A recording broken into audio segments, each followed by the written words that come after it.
Hi, and thank you for your question. This is a great one. You say that you understand how to get the denominator, but you were having trouble with the numerator. Now, the denominator is sometimes the hardest thing to get when you are subtracting fractions that contain unknowns. So I'm just going to go over the denominator part, and then I'll show you the numerator part. So for the denominator, before we can subtract these two expressions, we have to have like denominators. And just as a review, if we were subtracting fractions with different denominators, what we would do is we would multiply each denominator by the opposite denominator, like so. So if we started out with 4, we'd multiply it by 5, and then if we have 5, we multiply it by 4. And then whatever we multiplied the denominator by, we would also multiply the numerator by. Okay, and that's how you get like denominators, because if you were to cancel out the numerators and the denominators that were the same, you're back to your original question. So the same thing goes when you're doing your denominators in these types of questions. So for instance, for the denominator here, what's missing is the 2. So we're going to multiply the denominator by 2, and we're also going to multiply the numerator by 2. And then over on this side, what we are missing is just another x minus 5, and therefore we are going to multiply the numerator by x minus 5 as well.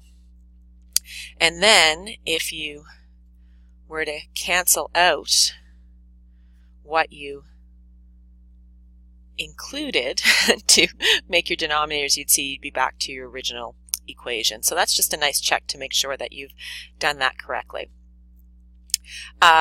Now, when you combine the top, what you're going to get is the following. I'm going to go back to my blue, because everything's going to be now over top of this 2x minus 5x minus 5.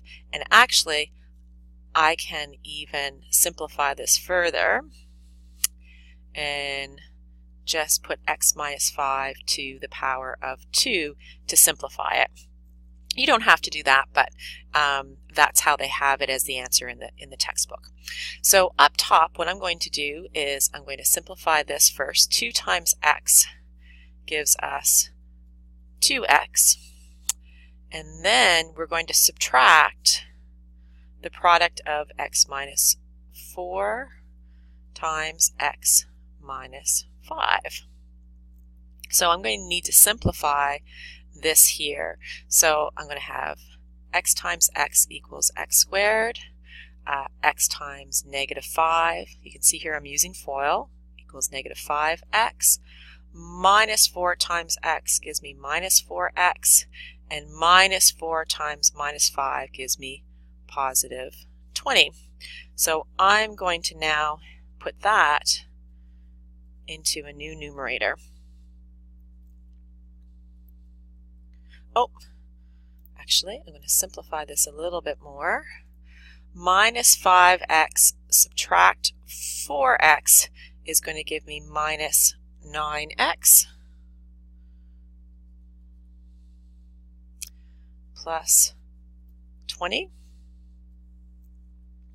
all over 2x minus 5 all squared. And I need a little bit more room. So I'm just going to resize this. That's not too bad. And then now I have to simplify and get rid of my parentheses. So I'm going to apply the negative to everything inside the parentheses.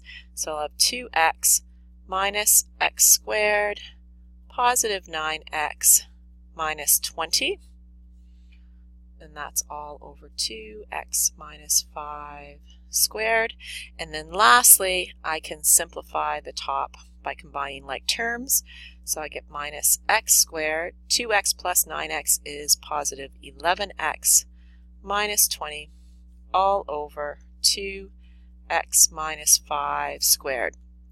Now if I could factor the numerator out, I would try to if I could, but this is not factorable. But if I was able to factor it, I would, to see if I could cancel out any of my x minus 5s. So I hope that helps show you where the numerator came from in the answer, but great job getting the denominator right. Thanks for watching.